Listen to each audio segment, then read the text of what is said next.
Gallup took a poll in 2001, and every average American said that they had 10 really close friends. The same poll this year said we had 2. So what happened? Where did everybody go? And I think we know where. I think we've all seen this by now, maybe even been a little guilty of it ourselves. I see families like this out to dinner all the time, and it drives me nuts. And I see couples on dates, clearly together, but on their cell phones. It's one of the strangest things I've ever seen.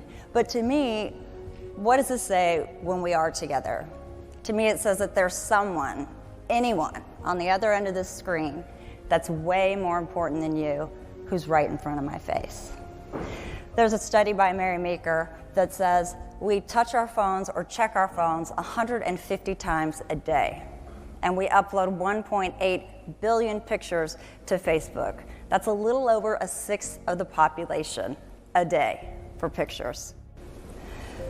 We have this shortened vocabulary now. It's all about the texting. So, OMG, oh my goodness, LOL, laugh out loud, WTF, why the face? So when we abbreviate our vocabulary, what we risk is losing the nuances, subtleties, and intimate parts of our personalities that make up our very rich American vocabulary. And with that shortening, we lose and run the risk of not being able to fully express ourselves and communicate as we move forward. And that, how many times does anybody look in horror when their cell phone rings with the personal call? A whole conversation starts happening in your head when it rings. Tiffany, why is Tiffany calling? What does Tiffany want? Why is she calling me? And then you have that last ringtone moment where you know you have to pick up that phone or let it go to a voicemail you may or may not check. Hey, Tiffany, what's up? The whole time thinking she could have completely texted this whole message to me. If I asked everybody in here if they could take their phone, set it down, and walk away for an hour, could you do it? An immediate sense of panic comes over us. We will turn the car around, even if we are halfway to our destination, just to go back and get our cell phones.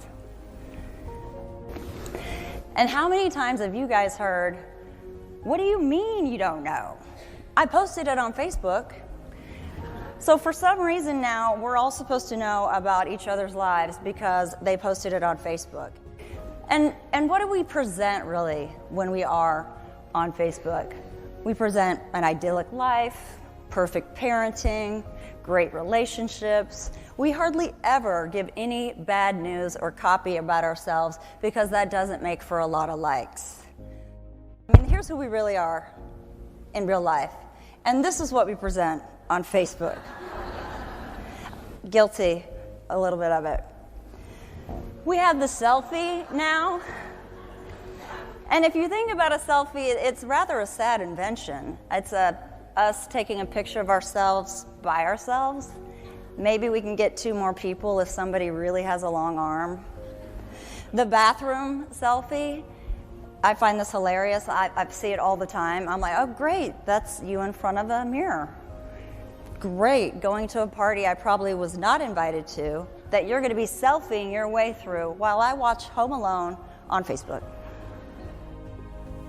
I think we would all live life better if we had hands to hold rather than keys to click.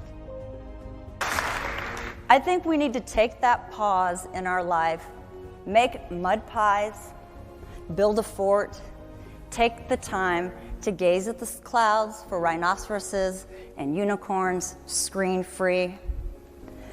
And if change starts from within, we are that change. We can be that change and teach our kids what it was like before we lived life in front of a screen. We can use social media to create positive face-to-face groups and organizations and meeting places like we have tonight.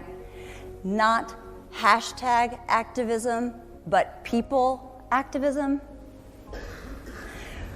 We need to look up and see who our neighbor is, we need to look up and put that phone away. Make a human connection, teach human interaction as if it were as important as the very breath we breathe. Look up at me, look up at each other, and look up at you.